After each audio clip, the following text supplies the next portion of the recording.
नमस्कार। आज देश की तमाम फटाफट खबरों में आपका स्वागत है। खबरों के लिए आपसे निवेदन कि यदि आपने हमारे चैनल को सब्सक्राइब नहीं किया तो कृपया करके आपके अपने चैनल को सब्सक्राइब कर लें। तो बढ़ते हैं आज की बड़ी खबर की ओर, जो समलैंगिक विवाह से है। जी हाँ, समलैंगिक विवाह को मान्यता देने के मामले में आज सुप्रीम कोर्ट की 5 जजों की संविधान पीठ ने एक मत से एक ऐतिहासिक फैसला सुनाया है।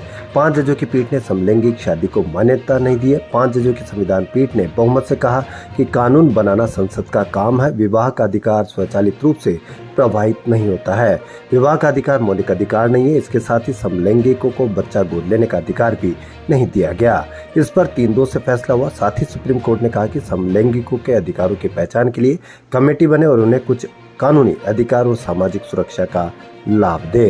प्रधान न्यायाधीश चंद्रचूड़ ने कहा कि समलैंगिकता प्राकृतिक होती है, जो सदियों से जानी जाती है। यह केवल शहरी अवधारणा नहीं है, यह समाज के उच्च वर्ग तक ही सीमित नहीं है। देश के अलग अलग हिस्सों में आज सोमवार से मौसम में बदलाव देखा गया। कई राज्यों में बारिश हुई, कई जगहों पर बारिश के साथ ओले भी गिरे। बारिश की गतिविधियों के बाद तापमान में गिरावट दर्ज की गई। तेज हवाएं चलने से ठंड का एहसास भी होने लगा है। मौसम विभाग के अनुसार उत्तर पश्चिम भारत में अगले 3 दिन तक बारिश की गतिविधियां देखने को मिल सकती है। हिमाचल प्रदेश में बर्फबारी होने से निचले इलाकों में ठंड पड़ने लगी है। कई शहरों में बारिश बर्फबारी के बाद न्यूनतम तापमान जमाव बिंदु के आसपास पहुंच गया। केलांग का न्यूनतम तापमान मंगलवार सुबह 0.7 डिग्री दर्ज किया गया। आम आदमी पार्टी के नेता मनीष सिसोदिया की जमानत याचिका पर मंगलवार यानी आज सुप्रीम कोर्ट में सुनवाई हुई। अदालत ने इस मामले पर फैसला सुरक्षित रखा है। सिसोदिया की तरफ से वकील अभिषेक मनु सिंघवी ने अदालत में कहा कि सीधे तौर पर सिसोदिया से जुड़ा कोई साक्ष्य है ही नहीं। सभी साक्ष्य दस्तावेजी प्रकृति के। सिसोदिया को सलाखों के पीछे रखने की कोई जरूरत नहीं है। उनके भागने का भी कोई खतरा नहीं है। ईडी का आरोप यह है कि नई शराब नीति धोखा देने के लिए बनाई गई, जबकि नई नीति समितियों द्वारा विचार विमर्श के बाद पारदर्शी तरीके से बनाई गई। तत्कालीन एलजी ने इसकी मंजूरी दी थी। वहीं राघव चड्ढा की खबर, राघव चड्ढा को मौजूदा टाइप 7 सरकारी बंगला खाली नहीं करना होगा। दिल्ली हाईकोर्ट ने निचली अदालत के राज्यसभा सचिवालय की कार्यवाही पर से अंतरिम रोक हटाने के फैसले को रद्द कर दिया। बताया जा रहा है कि राजस्थान विधानसभा चुनाव के लिए कांग्रेस स्क्रीनिंग कमेटी की बैठक 17 अक्टूबर यानी आज दिल्ली स्थित पार्टी के वार रूम 15 GRG में हुई, जबकि कांग्रेस की केंद्रीय चुनाव समिति की बैठक 18 अक्टूबर को होने वाली है। ऐसे में आगामी 3 से 4 दिनों में कांग्रेस की पहली लिस्ट आने की संभावनाएं जताई जा रही है।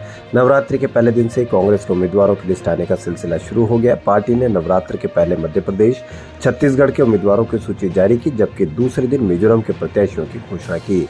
ऐसे में माना जा रहा है कि पार्टी राजस्थान के उम्मीदवारों की भी जल्द ही घोषणा कर देगी। पार्टी ने इसके लिए तैयारियां भी तेज कर दी है। केंद्रीय कर्मचारियों के महंगाई भत्ते को लेकर केंद्र सरकार के कर्मियों के लिए बड़ी खबर, खुश खबर।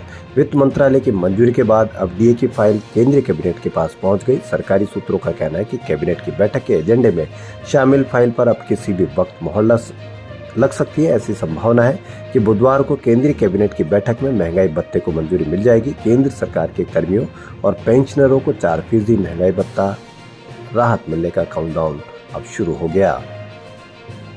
मंगलवार यानी आज दिल्ली में 69वां नेशनल फिल्म अवार्ड सेरेमनी में वेटरन एक्ट्रेस वहीदा रहमान को फिल्मों में उनके योगदान के लिए दादा साहेब फाल्के पुरस्कार से सम्मानित किया गया।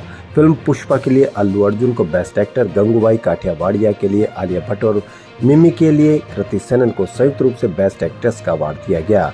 रॉकेटरी द नंबी इफेक्ट को बेस्ट फिल्म का अवार्ड दिया गया। पुरस्कारों की घोषणा इसी साल अगस्त में हुई थी। नई दिल्ली के विज्ञान भवन में राष्ट्रपति द्रौपदी मुर्मू ने सभी विजेताओं को सम्मान प्रदान किया गया।